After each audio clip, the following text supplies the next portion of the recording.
收养我的那天，周围的人都跟我爸妈叹气，养这么个有病的女娃，以后迟早拖累你们，还不如自己要一个。后来，我爸妈住上了我买的大别墅，开上了我买的豪车。他们又纷纷开始羡慕我爸妈，你俩福气也太好了，这收养的比亲生的还好。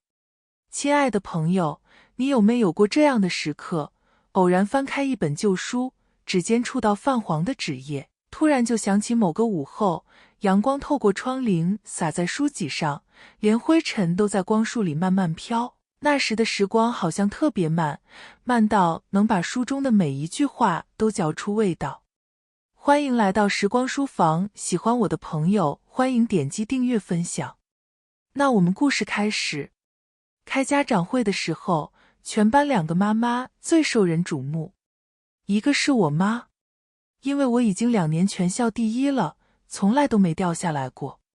各种奥数奖、英语演讲奖、物理奖拿到手软，每次只要老师一开口表扬什么，必然先说的就是我的名字。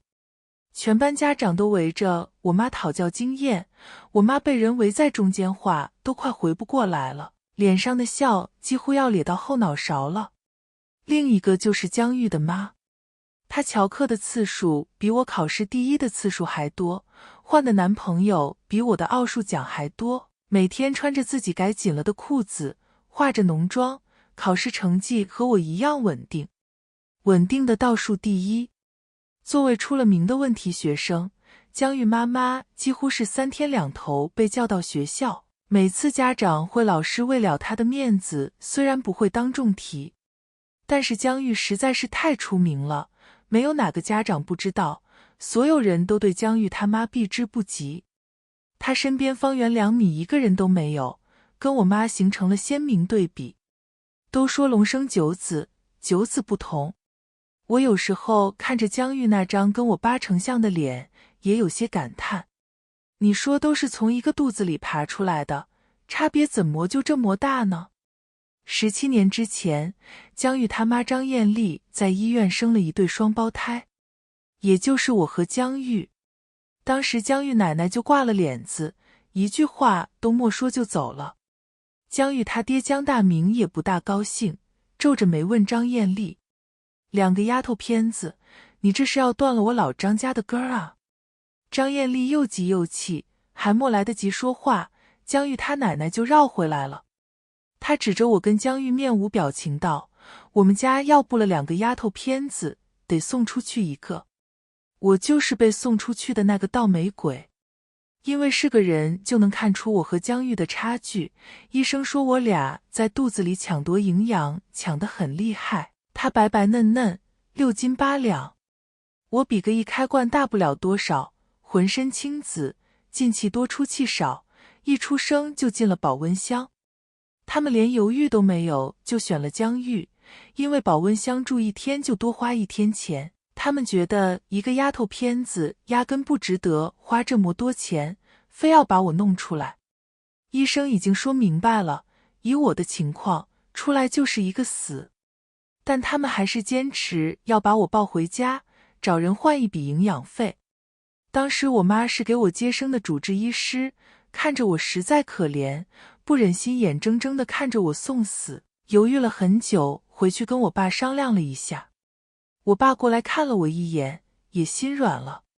最后他一咬牙，一拍板，决定花3000块钱营养费把我换过来。那个年头3000块钱可不是小数目，他俩1个月工资才几百，3000块钱是攒了好几年的积蓄，一招全给出去了，就换了个还不知道能不能养活的小丫头片子。我妈后来跟我说，你当时就这么点，她比划着，连眼都没睁开，可怜巴巴地缩成一团。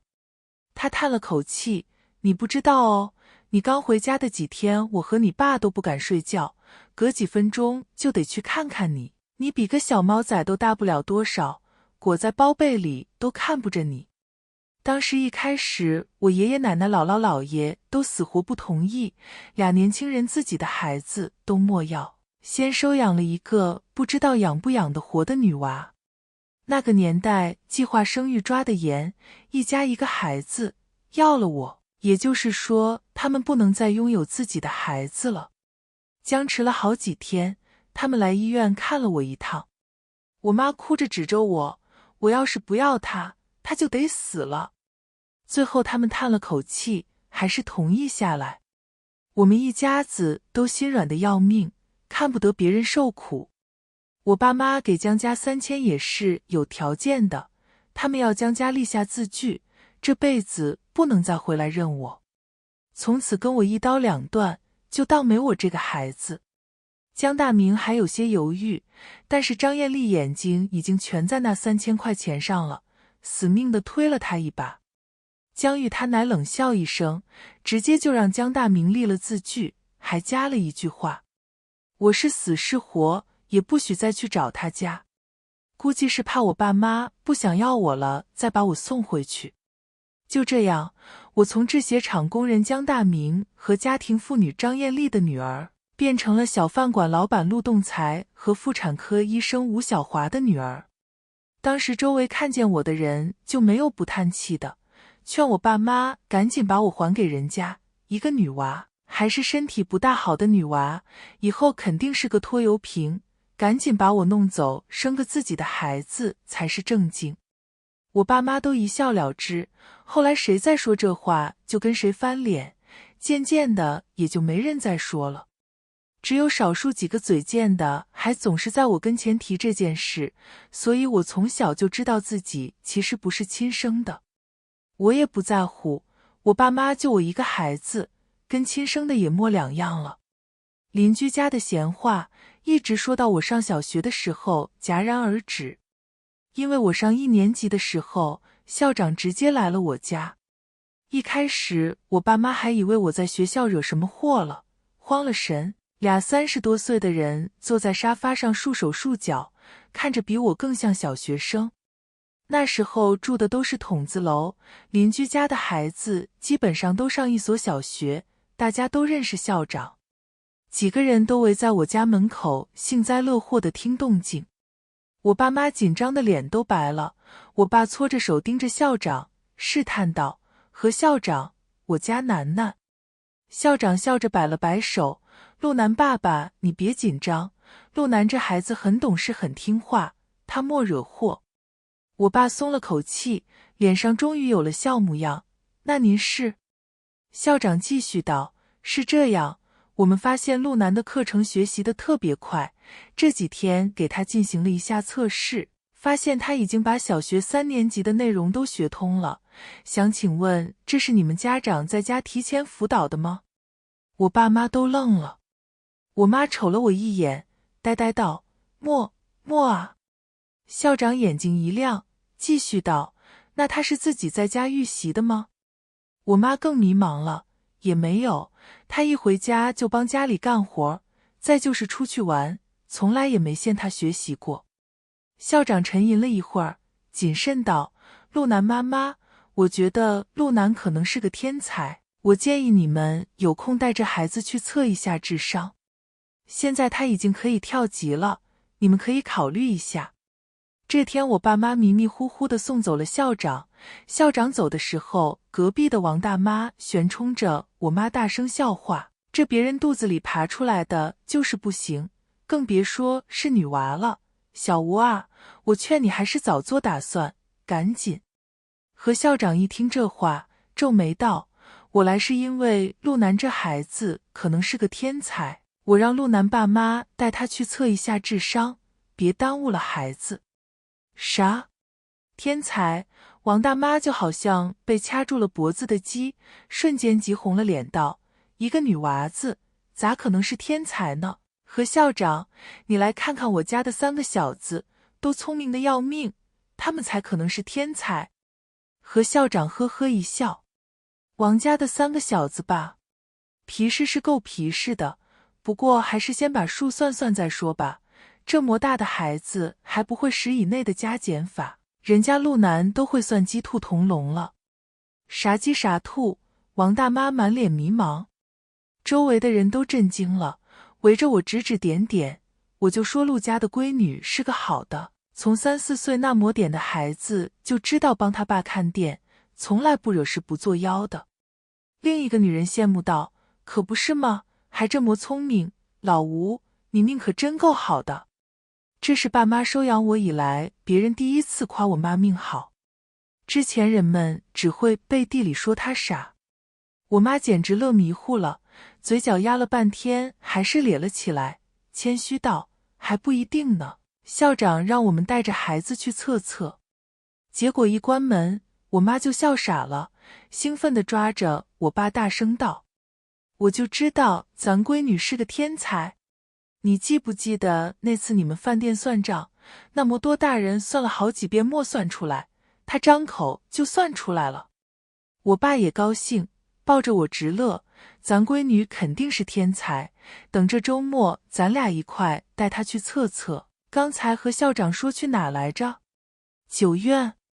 我爸妈压根没等到周末，他俩兴奋的一晚上没睡，第二天就带着我去了9院。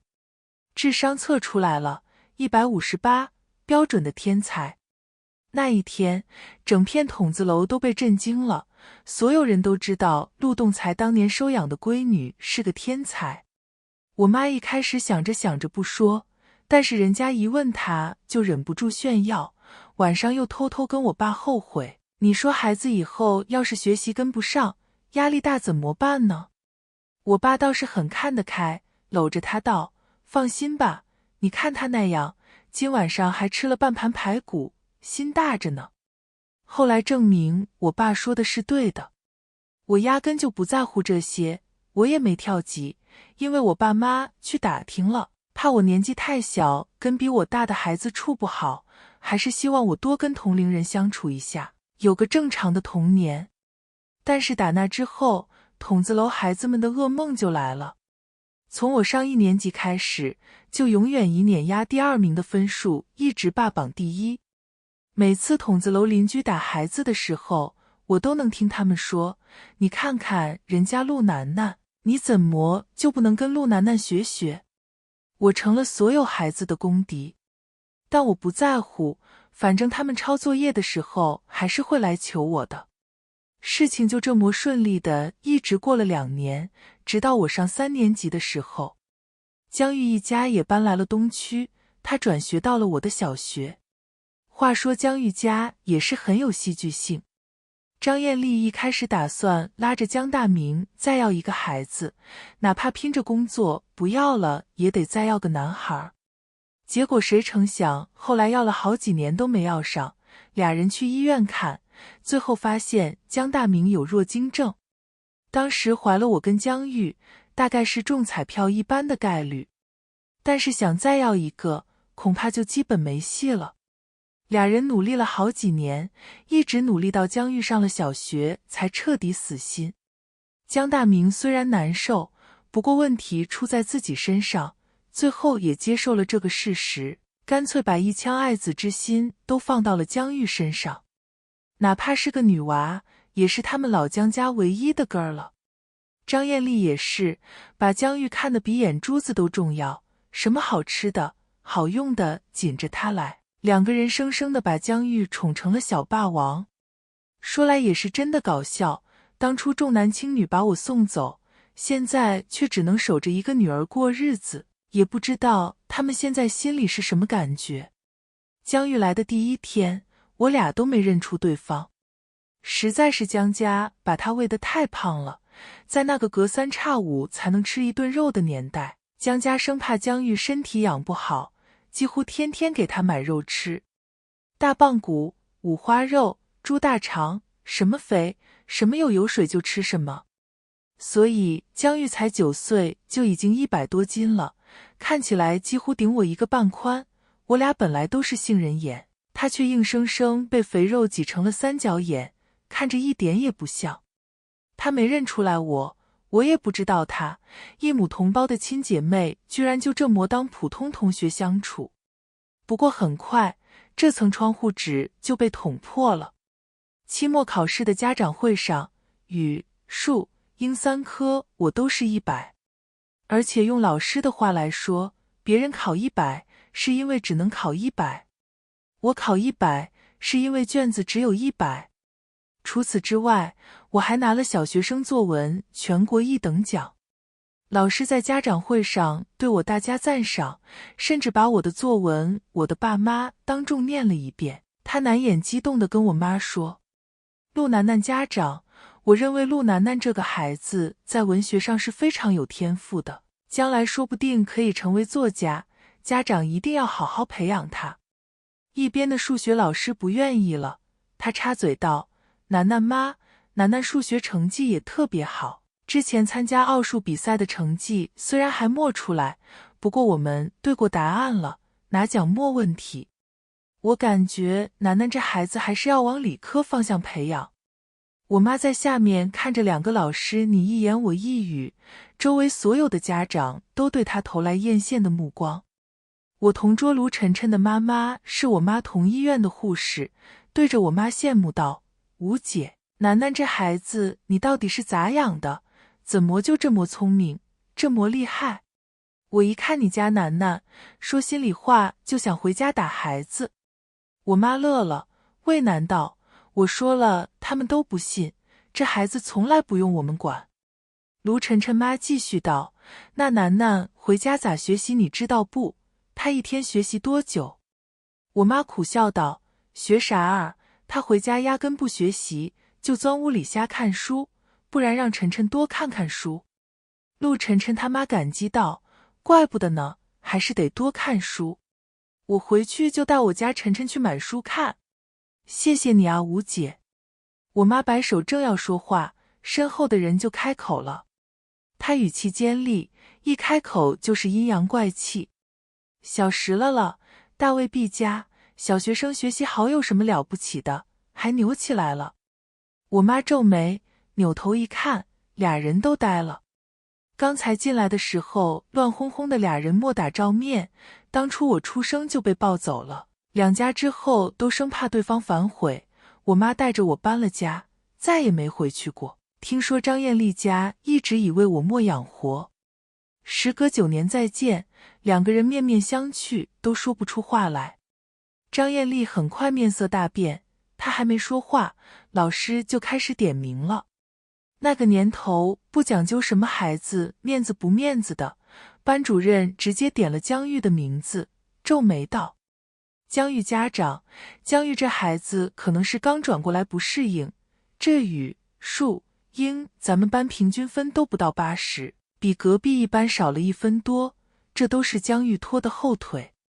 你看看江玉的成绩，语文28，数学26，英文19，一科比一科低。你们家长不能光给孩子吃喝，课后也要辅导一下孩子学习。全班家长一片哗然，都朝着张艳丽看过来。成绩差的见过，差的这么平均的还真是少见。我妈当时她差点默乐出来，死死憋着转过去了。张艳丽涨红了脸，咬着牙点了点头。我妈跟我说，之后她感觉张艳丽一直盯着她后背，差点给她后背盯出一个窟窿来。也真是孽缘，我们在的实验2小是市里最好的小学。张艳丽和江大明就是为了江玉上学才搬家过来，在亲戚家住了1个月后，终于找住了房子。那房子就在我家的筒子楼2楼。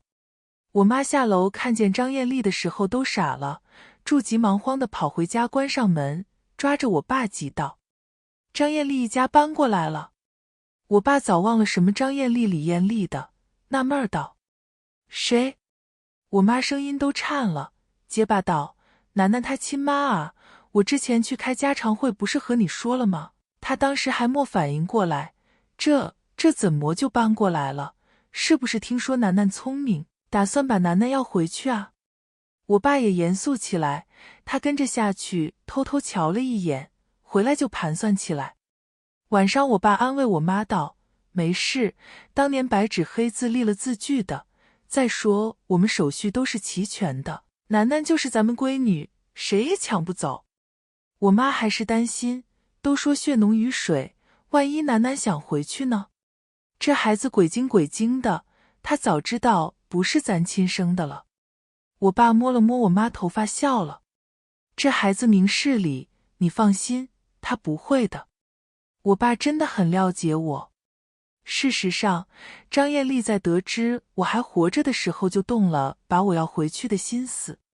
没有儿子，2个闺女也比一个强啊。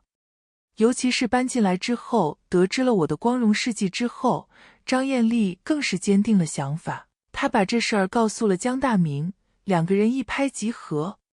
从那之后，我就经常看到他俩站在那里偷看我，眼里放光。我当时压根不知道这些事儿，我是好几次看到邻居几个阿姨围在一起嗑瓜子聊孩子，一夸到我，人群里2个人的脸色都变了。我妈是压不住的骄傲，又怕张艳丽听到我聪明把我抢回去，又高兴又担心。张艳丽也骄傲，觉得我是随了他们夫妻才这么聪明的，又想赶紧把我要回去，又高兴又着急。我妈想过搬走，但是房子一时半会儿是真找不到。再说这里离学校近，我上学方便，她也舍不得。好几次我上楼的时候，都看到张艳丽直勾勾地盯着我，她朝我招手：“你就是楠楠吧？”我点头问好，阿姨好。张艳丽听到这句阿姨，眼神有些复杂。她上来握住我的手，小声道：“楠楠晚上来家里吃饭吧，阿姨手艺可好了。”我后退一步，礼貌道：“谢谢阿姨，但我妈还在家等我，我得先回家了。”张艳丽还想拉我，我却快跑2、3步回了家。回家的时候，我妈正在做饭，我想了想，走过去把张艳丽的事儿和她说了一下。妈，江玉爸妈老偷看我，今天还让我上他家吃饭。我奇怪道：“你们认识吗？”我妈当时在炒肉丝，一听这话，锅铲咚的一下就掉到了地上。她转过头来，面色惊慌，勉强笑道：“不认识，别去给人添麻烦，赶紧去洗手，一会儿吃饭了。”晚上看电视的时候，我就感觉我妈神色一直很反常，我爸情绪也不是很好。也是巧了，电视里正演到一个农妇大雪地里捡到一个孩子的情节，我妈看了我一眼，嘴唇动了动。犹豫片刻，我妈还是开口问道：“楠楠，你想不想你亲妈？”我爸面色一变，表面上还在看电视，余光却紧紧地盯着我。我想了想，问我妈：“江玉爸妈是我亲爸妈吗？”我妈脸色刷得白了，她猛地站起来，嘴唇哆嗦起来：“谁和你说的？是不是江玉他妈？”我无所谓道：“没有，我看出来的，他们一搬过来你就不对劲儿了，他爸妈还老愁我。”我妈看着我，神色复杂，好像在感叹她闺女真他妈聪明，但也不需要事事都这么聪明。我摆了摆手：“他们想让我回去吧。我听江玉说他爸妈不能生了，不过你放心，我是不会回去的。”我妈坐到我身边搂着我，她眼睛已经红了，却还忍不住再次：“为啥呢？那是你亲爸妈，你真不回去？”我皱眉：“他们当初已经不要我了，我为什么还要回去？难不成你想让我回去？”我妈赶紧摇头，她已经说不出话来了，只能搂着我边哭边笑声道：“楠楠，妈妈的心肝儿，要是你走了，妈妈可怎么办啊？”我爸也走过来，一个大男人也生生红了眼眶。他抱着我和我妈，一言不发。我拍着我妈的背，坚定道：“你放心吧，我不会走的。”大概是我从小早会，我爸妈一直把我当个小大人对待，有什么事儿都会跟我商量一下。我既然这么说了，我妈知道我打小就信守承诺，做不到的事情我绝对不说。她也就慢慢放心下来，但是上下学还是一直跟着我，生怕张艳丽把我抢走了。勉强的和平只维持了不到2个月。在楼里邻居再一次知道我作文得了1等奖，奖金还有300块钱的时候，张艳丽终于按捺不住了。他从老家叫来了江玉奶奶，在一个周末敲响了我家的门。我妈一开门，脸色就变了。她冷着脸，拿着锅铲守在门口，好像一个一夫当关，万夫莫开的将军。你们这是什么意思？我爸也走过去，搂着我妈肩膀，和她并排堵在门口。张艳丽先开口了，和江玉不同，张艳丽浑身精瘦，颧骨突出，还烫了一头大波浪，看起来就很有些刻薄的样子。吴主任，他捋了捋头发，眼珠子不断地往屋里瞥，楠楠在不在家啊？我妈面无表情，有事说事儿。张艳丽背对了也不生气，笑眯眯道：是这样啊，当年我们条件不好，负担不起2个孩子，麻烦了你们这么久。但其实我们心里是一直记挂着孩子的，现在我们条件也好点了，想把孩子接回去，就不给你们添麻烦了。下班时间，楼道里的邻居越来越多，有的直接从楼道里探头出来看，不一会儿下面就站了好几个人，大家一脸吃惊地看着张艳丽，似乎没想到还有这么狗血的瓜吃。我妈当时就气笑了，她拿出字据来一字一顿道：白纸黑字写得很明白了，你们不想要孩子，我们给了3000抚养费，把孩子要过来了，约定好以后谁也不再提这事儿。怎么，现如今你们想变卦？张艳丽一愣，可能都忘了还有字据这么一回事儿。她捅了捅江大明，江大明满脸横肉的脸上挂上讪笑。什么要不要的？孩子都是爹妈身上掉下来的肉，哪有不要的？当时这不是实在养不起了吗？这么些年，其实我们一直都想着这孩子。吴姐，孩子毕竟还是跟着亲生父母好啊。他这几句话就把自己塑造成了因为生计不得不送走孩子，但是心里一直记挂着孩子的可怜父亲。我看到几个邻居都开始变了脸色。你既然一直想着我，我从我妈身后走出来，看着她的眼睛问道：那这些年你怎么从来没来看过我，也没给我1分钱呢？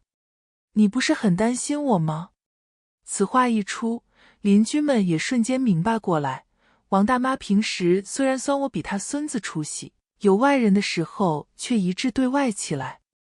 哎呦，说着想孩子，孩子长这么大了也莫来看一眼，这是知道楠楠聪明才赶紧来沾光的吧？另一个阿姨也瞥了他们一眼，不屑道：听说他家江玉在班里回回倒数第一，咋可能跟楠楠是一个爹妈生的呢？还不知道这俩人说话真假呢。就是，哪有爹妈放着聪明的不要，把个笨的留下了，这可真是。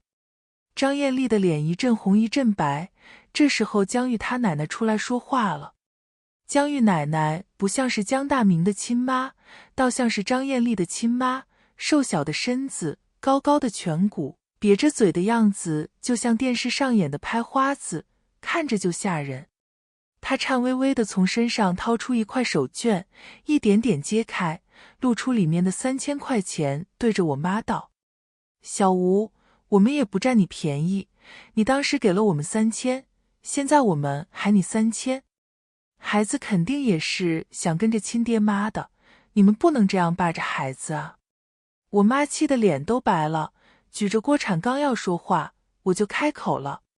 我看着江玉，他奶平静道：你这算的不对，9年前的3000块都能买房子了，现在能买什么？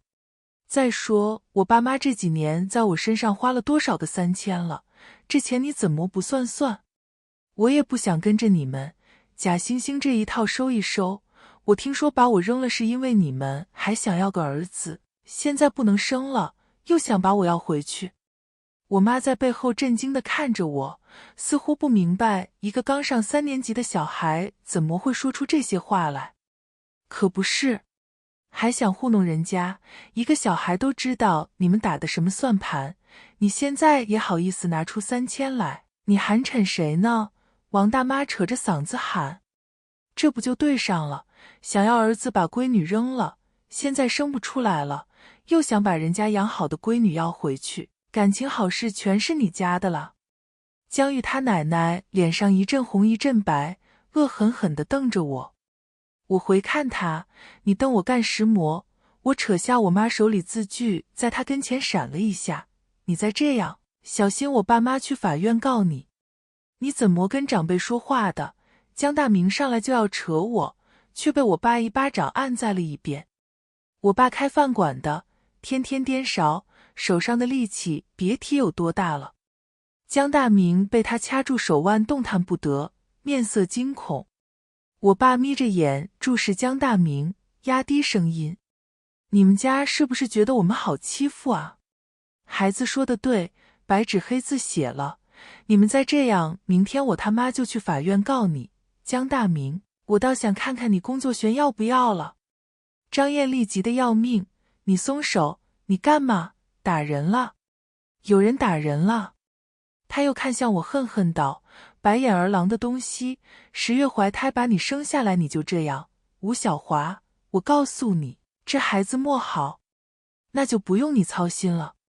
我妈拿着锅铲指着他道：总比你家那个吊车尾强，赶紧给我滚，以后来一次打你一次。江大明红着眼瞅了我们几个一眼，扶着脸色铁青的老太太走了。临走的时候，几个人嘴里还不干不净的。我妈冲着几个邻居道了谢，晚上又炸了点丸子分了分，这事儿才算了。打那之后，我们两家就算是结下仇了。张艳丽在碰见我的时候，总是要骂一句：白眼狼，养不熟的东西，早知道生下来的时候就把你扔马桶里淹死。我每次还没说话，我妈就骂回去了：你养什么了？也怪不得你们再也生不出来了，老天有眼，才不让你们这种丧良心的有孩子。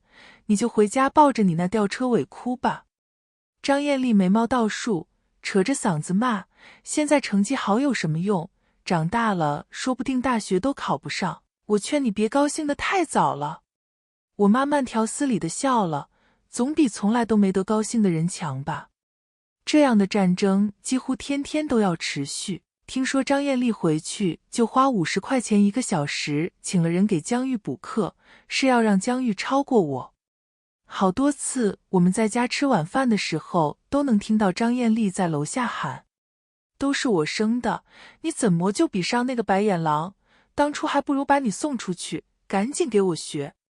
江玉对我怀恨在心，觉得这都是因为我压了他一头，在学校处处针对我。不过他大概是没搞明白我在学校到底是个什么样的存在。一个好学生，尤其是一个成绩很稳定的好学生，是会被所有老师偏爱的。同学们还要抄我作业，也压根不会搭理他。江玉跟我一组做值日生的时候，特意下了课就早走，把我一个人扔在教室。其实小学生要做的值日也不多，也就是擦擦黑板，摆一下桌椅，再就是扫扫地。2个人干正好，一个人就需要做半个多小时。我想了想也没说话，自己一个人干完了。第二天一早，江玉来教室的时候，脸上就是遮掩不住的得意。他白了我一眼，背着书包坐到自己的座位上。我走过去问他：昨晚咱们俩做值日，你怎么先走了？江玉满不在乎道：我忘了，你自己干了呗，也没时磨活。我没再说话，转身走了。等到下一次做值日，江玉又故技重施。我还是一个人干完了活儿，第二天直接去找了班主任。班主任一看是我来了，有些惊讶，随即挂上了满脸的笑容：楠楠儿，怎么了？我有些畏难：老师，我跟江玉一起做值日，但是他总是下了课就走。我倒是可以自己做，但是我这几天还要回去学习英文，下个月还有演讲比赛。班主任立马明白过来，他严肃了脸色，摸着我的头发点了点头：行，我知道了，你只管回家学习，值日的事儿老师会再安排。我笑了，谢谢老师。当天班主任就直接找去了江玉家里。一看班主任来了，张艳丽先是一愣，然后大概是想到了我曾经的经历，马上高兴起来。班主任还没说话，张艳丽先惊喜道：“王老师，你怎么来了？是不是我家江玉也是天才，要跳级啊？”她的声音太大，我在楼上都听见了。我妈赶紧打开门缝儿，探出头去偷听。一看隔壁，门也打开了。俩人不好意思地对视了一眼，谁都没有关门。班主任语气平淡：“那倒不是，张艳丽妈妈，江玉在学校总是不参加值日，一到值日的日子就先回家了，让别的同学自己打扫。孩子成绩还是小问题，品德才是大问题啊！你们做家长的也得好好教育一下孩子。”张艳丽傻了，半晌后她才反应过来，反驳道：“不就是值日这点小事儿吗？我家小玉是忘了，又不是故意的，这点活儿也不多，这有什么的？这真是亲妈，说的话都一样一样的。”班主任皱眉道：“值日是小事，但是孩子不能这么小就养成偷懒的坏习惯。江玉妈妈，你这样，我们老师还怎么教育孩子啊？成绩不好还能学，品质出了问题，孩子以后会变成什么样？”张艳丽撇撇嘴，不说话了。本来以为是来让江玉跳级的，谁成想是来告状的。张艳丽他妈还特意把老师拦在楼道里说话，就为了让大家听一听，这下子丢了大脸。张艳丽回去就把江玉骂了一毒。江玉知道是我去告状，更恨我了。冬去春来，一晃8年过去，我和江玉就在他找茬，我还击，他倒霉的过程里不断回圈。我妈好几次打算搬走，但是前些年我奶奶身体出了毛病，一场手术花光了家里所有的钱，之前想买的房子也没买成。张艳丽不知道为什么也没搬走，可能是因为这套房子在重点中学附近。哦，对了，中考的时候我以比全市第2名高出31分的成绩上了本市最好的重点高中，以为这次终于可以和江玉分开了。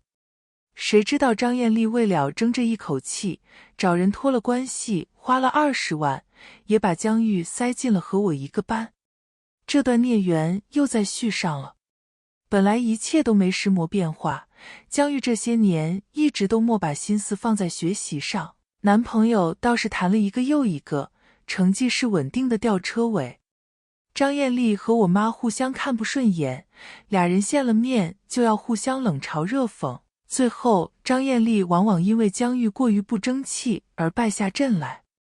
成绩不好还是其次，江玉在学校里组织小团体霸凌同学，趁着张艳丽和江大明不在家的时候偷偷带男朋友回家，还偷家里的钱。这是张艳丽骂江玉的时候我们亲耳听到的。学校里也是，张艳丽每次去开家长会都没人和她说话，生怕跟她沾上边。老师每次点名先点江玉的名，说的永远都没好事儿。与我妈的众星拱月相比，实在是太惨烈了。她虽然每次都会自我安慰，嘲讽我妈，成绩好有个屁用啊，长大了还不是个书呆子。但其实每次出了成绩，她都要比着我把江玉骂一毒。大概是实在受不了了，江玉居然想出了个馊主意。她不知道用什么手段提前弄到了期中的卷子，找人弄了答案。高3第1学期期末考之后，江玉的成绩直接干翻了第2名之外的所有人，以差2分满分的成绩跟我并列第1。大家都惊呆了。我扣的2分是一个粗心写错的填空题，江玉是作文差了2分。老师知道江玉平时是什么样子，直接去找了江玉谈话。江玉就是咬死了之前没好好学，这些天天天在家熬夜用功。说白了，事情到了这份上，谁都知道肯定有问题。老师也没办法，只能开了家长会，打算在家长会上把这件事儿说一说。谁知道张艳丽居然真的信了，大概是觉得我和江玉是一母同胞，我聪明她肯定也聪明，张艳丽觉得江玉这不是作弊，而是开窍了。她趾高气扬地走进教室，一屁股坐下之后又站起来了，指着江玉在教室最后面的座位皱眉道：“我家孩子的座位凭什么这么靠后啊？他可是第一，耽误了学习，你们负得起责任吗？之前他来的时候都恨不得装鹌鹑，一句话也不说，这一次自觉一雪前耻，态度马上180度大转变。”班主任不太高兴：“江玉妈妈，我们排位置都是随机的，1个月换一次。再说了，江玉这个位置是他自己要求的。”确实是，江玉之前为了玩手机方便，自己要求去的最后面。张艳丽满不在乎道：“现在能一样吗？我们家江玉可是第1名，他是天才，你知不知道？他能带动全班的平均分，必须坐最好的位置。”班主任瞥了他一眼，莫说话，脸色有些难看。这时候我妈也进来了，班主任马上笑着跟他打招呼，其他家长也都纷纷站起来笑道：“楠楠妈妈来了。楠楠这次又是第1，这孩子真是太厉害了，一会儿你给我们介绍一下经验呗。”“对啊，楠楠到底是怎么学习的？她上的哪个辅导班？”张艳丽脸立马拉下来了，她白了我妈一眼，阴阳怪气道：“什么第1啊？我们家江玉才是第1。我跟你们说，真正的天才都是不用学习的。”其他家长都乐了，都上了2年半学了，谁没听说过江玉的名声？卷子放地上踩一脚，分数都比他考得高，天天在外面乱搞。大家虽然不知道他是怎么拿了这个分数，但都知道肯定有问题。那可不是吗？天才真是不用学习，作弊就行了呗。一个家长嘲讽道：“有本事高考也去作弊，就算你真有本事。”“对啊，这不是自欺欺人吗？丢死人了。”张艳丽气得脸色铁青，她梗着脖子道：“什么作弊？你们有什么证据？我们家江玉可是天才。”一个打扮时髦的家长看了她一眼，讥讽道：“我只知道陆楠楠智商158，是真天才，你们家江玉智商多少啊？”我妈觉得不好，正要打断这个话题，张艳丽却已经脱口而出：“陆楠楠和江玉是亲姐妹，她158，我们江玉肯定更高。”全场寂静，没人再说一句话，都震惊地看着张艳丽妈妈。我妈捂住脸，低声骂了一句。她很少对别人说我不是亲生的，怕别人议论我让我难受，但是这都被张艳丽这个没脑子的说出来了。刚才对张艳丽的那个家长先反应过来了，疑惑道：“什么叫亲姐妹？你们家江玉和陆楠楠怎么会是亲姐妹？”张艳丽反应过来也傻了，但是这时候为了正面江玉的智商，她硬着头皮也得说下去了。“那什么，当年我生了俩孩子，家里条件不好养不起，没办法就把陆楠楠送出去了。他找不到，后来我们条件好了想把孩子要回来，是吴小华他们一家不同意，霸着孩子不让回来。可不是我们不要孩子的。班里家长正好就有我们家筒子楼邻居的亲戚，平时走动的时候多少知道一些，当下就笑了。这事儿我知道，当初为了生儿子把闺女送出去，拿了人家3000块钱，小20年前的3000。后来生不出儿子了，又知道闺女出息了，拿着3000块钱来要孩子了。不是我说，那个家长眯着眼嘲讽道：“你是不是觉得别人都傻啊？你这算盘珠子想的美国都听着了。”张艳丽还要再争，我不稀罕。我们家江玉也是天才，你们愿意留着就自己留着吧。行了，各位家长坐好，我们要开始家长会了。班主任打断了这场争吵，全班家长都安静下来。张艳丽哼了一声，走到座位上坐下，一脸期待地看着班主任。可是班主任开口却只夸了我们班的陆楠楠这次又是年级第1，并且超出了第2名30分。希望陆楠楠家长能好好督促孩子继续保持，也希望其他孩子都能向陆楠楠同学学习。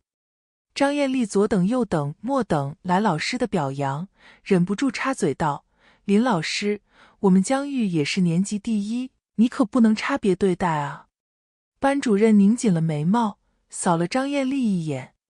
江玉家长，江玉同学的这个成绩有些问题，他上次摸底考还是倒数第1，这次就正数第1了。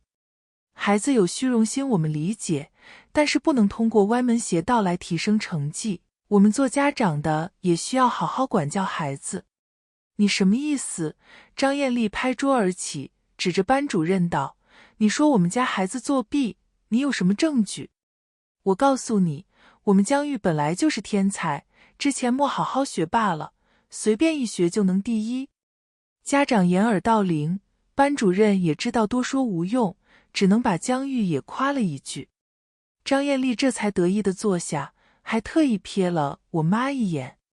这些事一开始我都没在意，我觉得作弊这种事情肯定长久不了。但我真没想到她居然真能每次考试都高分。时间长了，大家真的都信了她的成绩，我也开始觉得都是一个妈生的，搞不好江玉确实是天生聪明，真的一学就通了。老师对江玉的态度逐渐热络起来，家长们也开始接受起张艳丽。每次家长会后都会问她江玉是怎么提升的成绩。张艳丽每次都故作不耐烦，她压根都不学习的，这孩子啊，一回家就开始玩，她说这些都太简单了，不需要学的。其他家长悻悻，却都不敢说什么。毕竟江玉是真的起来了，他们不敢得罪张艳丽。这些日子，张艳丽真是咸鱼大翻身，恨不得走路都横着走。每次看到我妈都要冷嘲热讽，抢别人的孩子就以为了不起了，还不是抱走个次品，我们家留着的才是真天才。我妈虽然看不起她那副嘴脸，却也总是被气得够呛，回到家一直不太高兴。我爸倒是看得开，人家是亲姐妹，双胞胎，哪能一个聪明一个傻呢？开窍了也是正常的。你这个人啊，就是好胜心太重，非要压人一头不可。我妈不服气，我什么好胜心？我就是看不上他那个嘚瑟样儿。不就是第1吗？咱家楠楠都当了10几年第1了。我爸只能笑着摇摇头，你啊。不过我总觉得，哪怕是天才也有个学习的过程，咋能前些天还倒数第1，过了不到1个月就突然第1了？我感觉肯定有问题。我妈点头，对，看着吧，我倒要看看他家高考什么样。江家也再不提要把我要回去的事儿了，江玉在家的地位直线上升，那真是要星星不给月亮，含在嘴里都怕化了。江玉还是常来找我事儿，每次看到我在学习，他都要笑话我，天才压根就不需要学习，你也好意思说自己是天才？我抬起头来，平静地看着他。第一，我从来没有说自己是天才。第二，天才也是需要学习的，不学习就能有成绩。我瞥了他一眼，我是没见过，可能是我孤陋寡闻吧。江玉脸色有些难看，却心虚地梗着脖子不敢说话。我继续低头记东西。我其实没在学习，高中所有的内容我早就学通了，我是在找我的比特币账号密码。之前我妈给我买了电脑，我无意中了解到这东西后，没事的时候偶尔会挖一挖。那时候比特币也不值几个钱，我连挖袋买的弄了200来个。后来越来越难挖到了，我也就不太想玩了，干脆就把账号密码记下来。但是最近记密码的本子找不到了，我正在研究我的密码到底会是什么。我当时万万没想到将来这东西会让我发家致富。不过这都是后话了。高考很快就在紧张的气氛里到来了。我不怎么紧张，因为我对自己的成绩有数，倒是我爸妈紧张的不得了。我考了3天，他们也提心吊胆了3天，生怕我发挥失常。直到我考完跟他们说没问题，我妈才放松了下来，脸上挂上了笑。考完之后，我就没再怎么见到江玉了。我是真的很好奇高考她会是什么成绩。张艳丽倒是心很大，大概是觉得都是一个妈生的，江玉成绩好也是正常的。她天天在别人面前嘚瑟，每次筒子楼的邻居吃完了饭聚在一起说话，她就开始显摆了。有邻居说到这次的高考题难，去年我们县一个清北没有，不知道今年有没有。张艳丽得意洋洋道：那还能没有吗？我们家江玉那可是天才，一定要上清华北大的。说着她面色又有些苦恼起来。哎呦，你们说这清华好还是北大好啊？好像香港大学也不错，会不会也来要我们江玉啊？其他人这些日子都被他洗过脑了，还真认真分析起来。听说清华理科好，北大文科好，香港的大学就不清楚了。不过今年题难，江玉行吗？我看楠楠那孩子肯定没问题。哎，对了，吴姐，你家楠楠打算去哪啊？我妈故作谦虚，去哪都行啊，有的上就行了。张艳丽一看话题扯到了我妈身上，顿时恼了。我家江玉有什么不行的？我告诉你，我到时候还得看看哪家给的奖学金多才去哪家。陆楠楠有什么厉害，学了那么多年才跟我家江玉一样。我告诉你们，我家江玉这次肯定是第一，肯定比陆楠楠强。我妈不乐意了，你凭什么这么说？我还说我家楠楠第一呢。张艳丽不屑地瞥了我妈一眼，冷笑道：咱们成绩见真章，不用你在这吹牛逼，到时候是骡子是马，拉出来溜溜就知道了。1个月后，成绩下来了，这下子是骡子是马是真的拉出来了。我妈紧张的要命，生怕我被江玉压了一头，但她又怕影响我心情，硬撑着不说，自己偷偷着急，硬是起了满嘴的泡。她之所以这么担心，都是因为这些天周围的邻居同事都在议论这件事儿。我跟江玉的事儿实在是太值得人们津津乐道了，双胞胎姐妹，一个留下一个抱走，一个从小就是天才，一个高考之前崛起。小县城本来人就少，流言传得飞快，这种小说一样的情节让大家都在期待着看我俩的成绩，看看到底是被留在家里的姐姐成绩好，还是被抱出去的妹妹更胜一筹。让我妈生气的是，觉得江玉会赢的人居然还多一些，因为大家都觉得她的崛起带着点黑马的色彩。临近高考半年才突然杀出来的天才，听起来多传奇啊！反倒是我这种一直稳定的人，看起来倒少了点过瘾的味道。到了出成绩那一天，我妈紧张的都不敢查成绩，她在家里围着手机团团转，非要让我爸先看。我无奈，刚打算自己查，结果楼里有早早去学校查成绩的邻居回来了。还没进门，他就在楼下兴奋地大声喊道：状元！二中出了省状元了！学校出了省状元，这是大事！全楼的邻居都探出头去，有着急的甚至直接打开了门就要出门。张艳丽猛地推开门，一路小跑下了楼。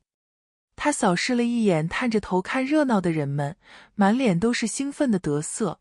老张，我家江玉是省状元。还不等邻居说话，他就笑出了满脸的褶子。嗨，这都是正常的，我家江玉不是谁是儿，你说话啊老张。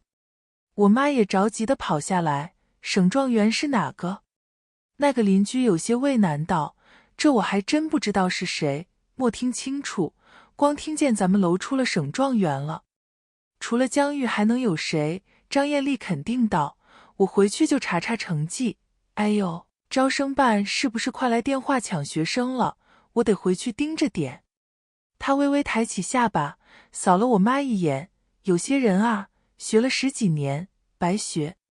真天才半年就能赶上来。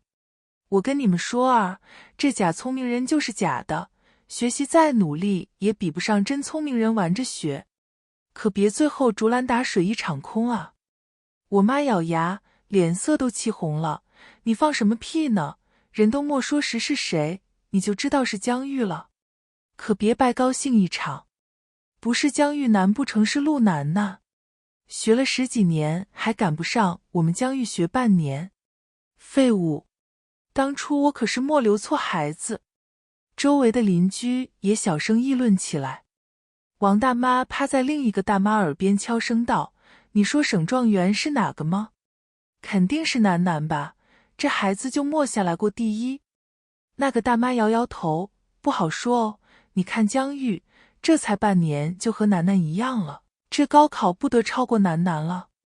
我觉得也是，江玉毕竟是姐姐，估计更聪明。那不好说的，都是双胞胎，也不分什么姐姐妹妹了。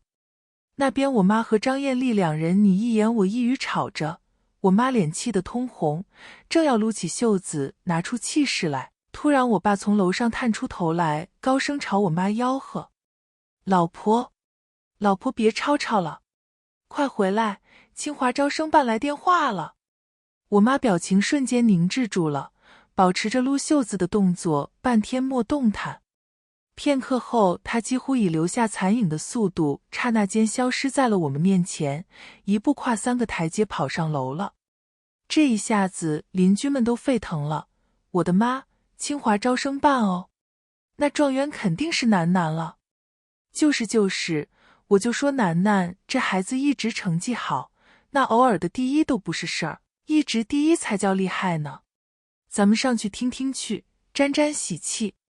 家里有孩子的家长全上楼跑到我家了，只剩下张艳丽和江玉2个孤零零地站在楼下，傻了。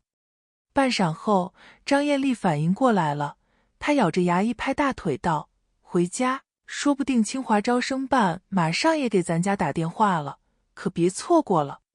接完清华北大征学生的电话之后，我妈终于腾出手来能查我的成绩了。成绩出来的一瞬间，所有人都震惊了。739，裸分，再加上我的奥数加分20分，我都超满分了。我妈眼睛一下就红了，她捂着嘴，死死握着滑鼠，脸上各种表情杂糅在一起，一时间竟然看不出来是开心还是难受。旁边的人惊呼着向她道喜，她却只顾着擦眼泪。这一天，我家热闹了很久，邻居们才恋恋不舍地离去。大家都觉得见证这种大喜事很开心。等所有人走光了，我妈抱了抱我，拉着我爸进了屋。我走过去，顺着门缝看到他在小声抽噎。当初把楠楠带回来的时候，他才那么一点点儿，跟个大耗子似的。他抹了眼泪道：所有人都说这孩子养不活，活了也好不了，让咱们把孩子扔了。我真想让他们看看。我妈咬着牙笑道：咱们楠楠现在有多出息，光宗耀祖，比他们那些亲生孩子都了不得。我爸也红了眼眶，他叹了口气，脸上又忍不住扬起笑容。是啊，楠楠真争气，她太优秀了，我有时候都希望孩子普通点，怕他累着。我妈拧了他一下，笑骂道：你就得了便宜还卖乖吧，刚才你脸那大嘴比谁都大。我爸摸着头嘿嘿一笑。这天晚上，张艳丽一家守着电话，等到了12点也莫等来电话。他们家纳闷地查了查江玉的成绩，结果在看到成绩的时候，张艳丽一句话都莫来得及说，就晕了过去。整栋楼都在江大明撕心裂肺的声音中听到了江玉的成绩，113，不是1门，是6门加起来113分，还没我单科考得多。江玉一把鼻涕一把泪的解释说，肯定是有人替换了他的成绩，一定是有钱人花钱买走了他的高分。江家人也真信了，拉着横幅去教育局闹，最后调出了江玉的卷子，鉴定了笔记，一查就是他。张艳丽把江玉带回家，这事儿闹得太大，这些日子他们家的脸算是丢尽了。在连打带骂之下，江玉就是咬死了不承认，最后干脆一翻白眼，撅过去了。送去医院一查，祸不单行，还没满18的江玉居然怀孕了。这一下子可要了命了，成绩不好可以复读，可以上大专，怀孕了是什么事儿啊？张家人下了死力气一顿查，本以为孩子爸爸会是学校的哪个男同学，结果江玉一看瞒不住了，干脆认了，说男方是我们学校的教导主任。我妈趴在地板上，听到这个消息的时候都惊呆了，眼珠子都不会转了。因为我们教导主任是个158的地中海啤酒肚，比江大明年纪还大。我们教导主任姓朱，不但人长得像猪八戒，好色的样跟猪八戒也是一模一样。他经常借着教育学生的名义留堂漂亮女孩子，动手动脚，言语骚扰恐吓。女孩子一般也都不敢告诉家长，但是我们学生之间是都知道的。原来江玉为了压我一头，居然想了个馊主意，他主动去勾搭了教导主任。高中之后他也瘦下来了，虽然还有点痘痘，皮肤不太好，不过看着也是个挺漂亮的小姑娘了。一个求成绩，一个求美色，两个人一拍即合。教导主任每次都会把各种考试的卷子提前给江玉，再把答案给他一份，有些作文没办法照抄的就帮他弄一份范本，所以他的成绩一直保持着高分。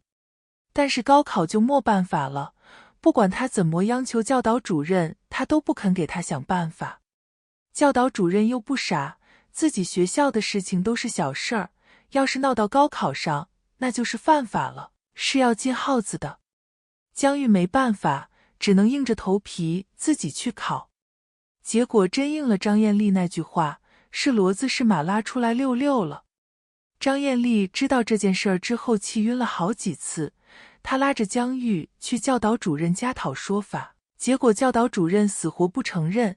教导主任的老婆和他统一战线，站在大街上用最下流的话骂江玉，说他小小年纪不要脸，都是上梁不正下梁歪，每天打扮得花枝招展的去勾搭男人，以后也就是个出去卖的货色，把张艳丽和江玉挨个喷了一遍。张艳丽骂也骂不过，家里拼关系也拼不过人家，气得天天在家打骂江玉，骂还不如当时出生的时候就把他扔马桶里淹死，省得现在丢人现眼。江玉哪里肯吃这个亏，每张艳丽掐他的时候就跟张艳丽扭打在一起，天天闹到夜里12点多，搞得我每天都睡不好，挂着大黑眼圈。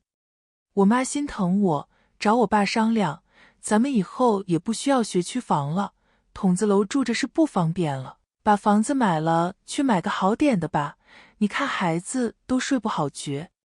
我爸把家里的银行卡都拿了出来，挨个盘点，最后愁眉苦脸道，之前他奶奶生病花了一笔钱，现在家里满打满算只剩下不到100万，好点的房子首付都不够啊。我妈叹了口气，不说话了。半天后，她低着头小声道，孩子这么争气，反倒是咱们当爹妈的拖后腿了。我推门而入，没事儿，我有钱啊。我妈抬头看着我，勉强笑道，压岁钱你自己留着就行，买房子的事儿爸妈想办法。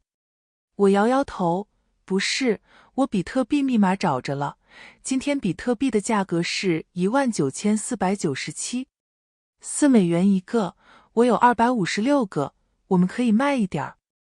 我妈满脸疑惑，什么币？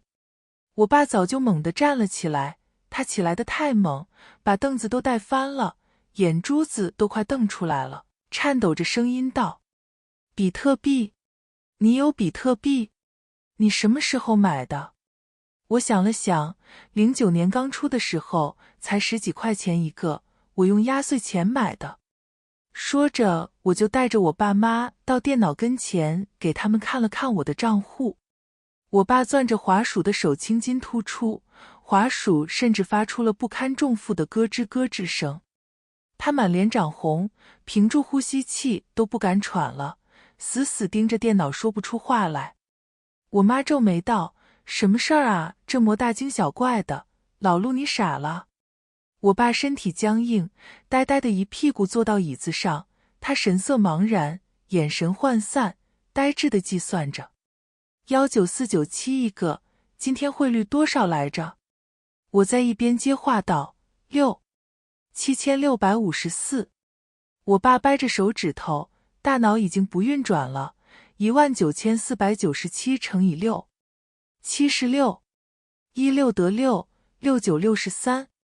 我妈忍无可忍，拿出电脑3下5除2算出数来，在她耳边大声道：131799。72。哦，我爸继续呆呆道：131799。72乘以256。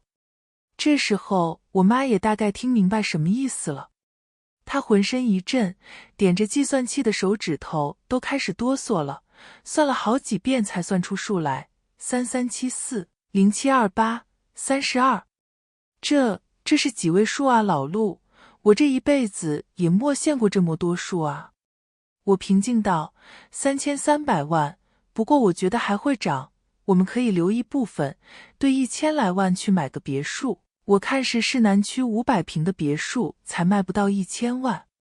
我妈如梦似幻地看着我，楠楠，这都是钱啊，不是游戏币啊，欢乐豆啥的。我乐了，你说啥呢妈？我从来不斗地主。我爸一巴掌拍在脑门上，把他日渐光亮的脑门拍得通红。半天后，他才呆滞地说了一句：不是梦。我靠，不是梦，我们他妈的发了3000万！卧槽！我妈指着电脑，表情还带着不敢置信，就这玩意儿，就这一行数就能换3000万？宝贝，你不是被骗了吧？你懂什么？我爸一把拽住我妈，兴奋道：这他妈可是比特币，我当时还后悔没去弄点呢，还是我闺女有本事。赶紧的，穿衣服，咱们去看房子。买房子是个大事儿，我们为了找一处地界好、环境好的房子，跑了好几趟，整个筒子楼没秘密，大家都知道我们家要换房子了。张艳丽在孩子上输了一次，在换房子上死活非要压我妈一头，逮着人就说她家也要买房子了。说实话，我有时候很佩服张艳丽这种精神，闺女刚流产完没几天，为了压我家一头，就开始重整旗鼓和邻居炫耀。我家大明准备了200万，打算在天府花园买一套98平的。邻居们也都给面子，天府花园好地方啊，那地方贵，1平2万多呢。是啊，市中心能便宜了吗？我路过的时候一愣，心想这他妈还真是孽缘。我家买的也是天府花园，只不过是别墅区，难不成我们两家还真要一辈子不分开了？我妈这时候也下楼了，她看见张艳丽了，但是也不想找事儿，跟几个邻居打了声招呼就要走。结果张艳丽却忍不住了，她是非要把这个脸面争回来。她在背后大声问道：吴小华，听说你家也要买房子了？买哪儿啊？你家老太太前些年生病花了不少钱吧？哎呦，这还能有钱买房子吗？我妈这次不生气了，笑眯眯地转回头来道：可不是吗？家里钱周转不过来，好在孩子争气，前几年存了点比特币，我们也就将就买个天府花园吧。哦对了，别墅区518平，你说你家要买哪儿来着？张艳丽好像被人掐住了脖子的母鸡，面色变幻不定，最后铁青着脸憋出了一句：吹牛逼吧你就，还别墅，你做梦没醒的吧？我妈笑了：也许吧，不过有些人的梦早就醒了，对不对？张艳丽气的头发都要竖起来了，她指着我妈尖声道：你说什么呢吴小华，你再说一遍。好话不说第二遍。我妈轻蔑地扫了她一眼，对着几个邻居点了点头就走了。后面的邻居还在纳闷儿，比特币是啥？另一个懂行的科普道，我老公也买了，说是啥虚拟货币啥的，一个将近2万美金。他啧啧赞叹，吴小华家这次算是发了，我老公买的少，他家还不知道买了多少呢。2万美金，周围的人惊呼起来。你说这吴小华福气咋就这么好？之前咱都觉得莫亲生孩子靠不住，你瞅瞅人家这个陆楠楠，成绩好，还会挣钱，这怕不是神仙下凡了。可不是呢，比亲生的强不知道哪去了，这就是命好吧。几个人想起来张艳丽还在一边，止住了话头，尴尬地笑了笑，纷纷找借口离开了。哎呦，我锅还烧着呢，我上去看看锅。对，我家衣服也得收了。只留下张艳丽一个人站在楼下，她身侧的拳头死死握住，咬着后槽牙咯吱咯吱响。半晌后，她抬起头来，冲着我和我妈离开的方向眯起了眼睛。这天我和我爸妈去把房子交了定金，后续的钱算是彻底定下了。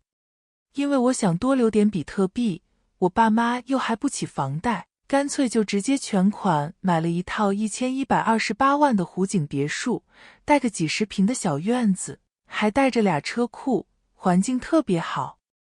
我妈美的看到晚上都不愿意回家，一直摸着房子傻乐。这以后就是咱家了。哎呦，没想到我也有住上别墅的一天，回头把咱爸妈接过来感受一下。我爸也很激动，这边我都要布置上实木家具，搞成中式的。楠楠，你喜不喜欢中式？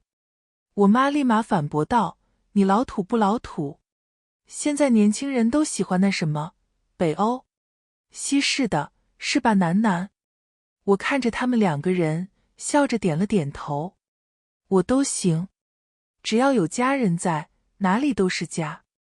这份好心情一直持续到我们回家。就在我爸打算下厨做几个好菜庆祝一下的时候，房门突然被敲响了。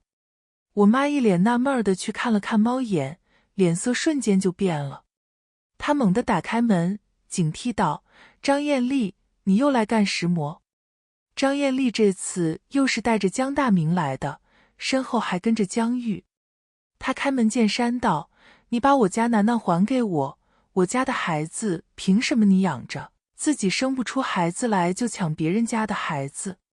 说着他把江玉一把推了过来，你要是非得要个孩子，江玉给你，你把楠楠还给我。我站在一边看得目瞪口呆，这家人太奇葩了。当时生不出孩子来，把江玉宠到了天上，现在知道我有钱了，又把江玉推出来，要把我要回去。孩子在他们眼里到底是什么？完全从属于他们的附属物品，可以招之即来，挥之即去的东西吗？江玉刚打了孩子，身体还没养好，面上一点血色都没有，煞白煞白的。他死死咬着嘴唇，看着我的眼里全是恨意，就好像我才是夺走他一切的那个人。我能理解他的想法，一个过于优秀的被送走的妹妹。自从我们再次相遇的那天，她的一切都变了。说来也是可笑，本是亲姐妹，我们的关系却比陌生人还生疏，甚至还夹杂着怨恨。我瞥了她一眼，移开视线。我妈顿时炸了，指着张艳丽道，你他妈放什么屁，白纸黑字写好的东西你说变就变，你当你是天王老子呢？张艳丽眼里全是压抑着的疯狂，纸上可莫说是哪个孩子。你抢走了我家的省状元，抢走了我家的钱，你他妈就是个枪劫犯，你把我的孩子还给我。江大明有些犹豫，最后还是叹了口气，帮腔道，吴姐，你就把孩子还给我们吧，孩子都是爹妈身上掉下来的肉，我们哪里舍得呢？我爸听见动静走了过来，一看又是江家，他顿时眉毛一竖，你们他妈的没完了是吧？当初看孩子养不活就扔了，保温箱都不让住，眼看着现在有出息了又来抢，你们要不要个逼脸啊？江大明，你挺大个老爷们儿，怎么这么软蛋？江大明脸上愤愤，却不敢和我爸争论，恨恨地闭上嘴。不还孩子，我们就去告你们。张艳丽扯着江玉高声道，抢别人的孩子，我看看法院怎么判你们，我让你们都进去蹲耗子。神经病！我妈气得浑身哆嗦，猛地把门关上，倒在我爸怀里哭道，都是我不好，我就不该和他争，让他知道咱家孩子挣钱了，又来找事儿。哎，你啊，人家一激你就什么都说了。我爸叹气道，没事儿，当年白纸黑字写好了，他们去告也没用。装修那边我加点紧，咱们赶紧搬走，离这帮神经病远远的。我沉默，那恐怕不能了。不过我没告诉我爸这个噩耗，知道江家要买天府花园的时候，我们已经交定金，没法换了。不过好在别墅区和高层离得远，应该不会碰到吧。张艳丽这次下了决心了，居然真的去法院告我们了。法院一开始叫我爸妈去调解，我爸妈拿着当时的字据影本去了，好在上面默写花了多少钱，只写了江大明、张艳丽养不起孩子，自愿让给陆栋才、吴小华夫妻抚养，以后绝不认亲，绝不纠缠，上面签名按了手印。调解人员一看字条，就开始做张艳丽的工作。大姐，孩子当初是你们抚养不起，自愿让给人家的，这字据也有，合法收养手续也有，孩子就是人家家里的了，你这闹也没用啊。张艳丽一拍桌子，扯着嗓子道，那是我的孩子，我的孩子我啥时候要都行，你们法院怎么能帮着人家抢孩子？我妈冷哼一声莫说话。那怎么能叫抢呢？这上面说得很清，是你们自愿让出的。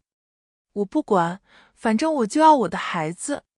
调解员说了1个小时，嘴皮子都要磨破了。张艳丽就是咬死了不松口，非要把我抢回去。她离开之前指着我妈道，你等着，我非要上法院不可。我妈懒得搭理她，扭头不看她。张艳丽到底是起诉了，当天我爸妈和我都去了。由于证据充分，法官在看完了字据、我的抚养记录以及我的户口本之后，又询问了我的意见，当场宣判了我爸妈胜诉。张艳丽和江玉奶奶不服，指着法官鼻子骂说法官黑心，收我们钱了，说我们勾结。法官气得脸都白了，大声道，安静，如果你觉得我收钱了，你可以去投诉我。张艳丽大概是真的无知无畏，直接翻过去抓法官的脸，喷着唾沫怒骂道，臭不要脸的贪官，你收钱故意怕我们输，你不得好死。法官一大把年纪反应不过来，硬生生被他在脸上抓了3道血痕，直到周围人把张艳丽拉开，才狼狈地爬了起来，衣服都被扯开了。我们都惊呆了，这可是法院，不是他家，张艳丽怎么敢这么胆大包天？他还说要送我们去蹲耗子，这下好了，估计他要先进去了。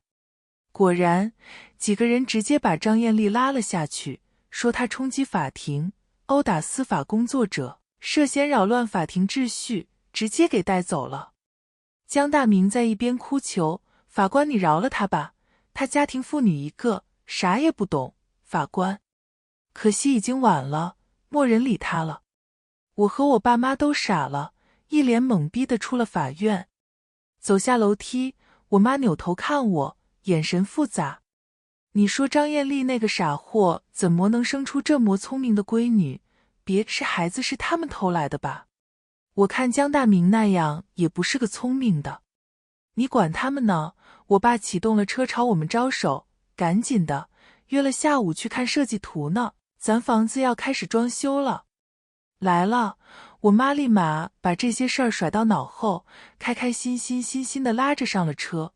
我跟你说，我和楠楠都喜欢北欧风，你可不许买些老土东西，一会儿都得听我的。行，都听你的行不行？瞅瞅你厉害的。我咋不厉害？有这么个闺女，我运气还不厉害？你厉害，你最厉害。我爸乐了，一脚油门踩下去。我抿着嘴笑，听着他俩你一句我一句的说话，看着窗外。我爸妈总说他们运气好，但其实在我看来，我的运气才最好。那一个出生就瘦弱不堪的小女婴，连自己的亲生父母都狠心抛弃，马上就要告别这个甚至都没来得及看一眼的世界。而这时候，一个女人多看了他一眼，从此就舍不得放下手。她说：“你看这孩子多可怜，咱们要不要他？他就真没活路了。”从此他们力排众议，收养了这个小小的孩子。我爸妈一直以为我不知道，其实我7岁那年，我妈怀上了一个孩子，他们的亲生孩子。当时我爸妈先是高兴，然后又开始发愁，愁得一晚上睡不着。后来我妈流着眼泪跟我爸说：“老陆，这个孩子不能留，我怕我将来会偏心，不能好好照顾楠楠。”我爸抽了一整包烟，最后红着眼点了头。那些天，我每次看到我爸妈他们眼睛都是红的，我每次问他们，都说最近粉尘大，过敏了。但他们不知道，当天晚上我默睡着起来上厕所，正好听到了那句话。我扭头看着一边我妈兴奋的表情，忍不住笑了。其实我才是最幸运的那个。上天没有给我一对合格的父母，却又补偿给了我一对更好的爸妈。从那天晚上，我就暗暗发誓，我爸妈失去的，我一定会加倍补偿给他们。他们守护我长大，我会用余生去陪伴他们。这一份没有血缘的爱，是上天赐给我们最好的礼物。今天的时光书房之旅到这里就暂告一段落了。下一期我们会带着新的时光之书与你相遇，可能是关于老上海的弄堂故事，也可能是藏在经典名著里的岁月细节。记得常回来看看，时光书房永远在这里，陪你在文字里与时光温柔相拥。咱们下期见。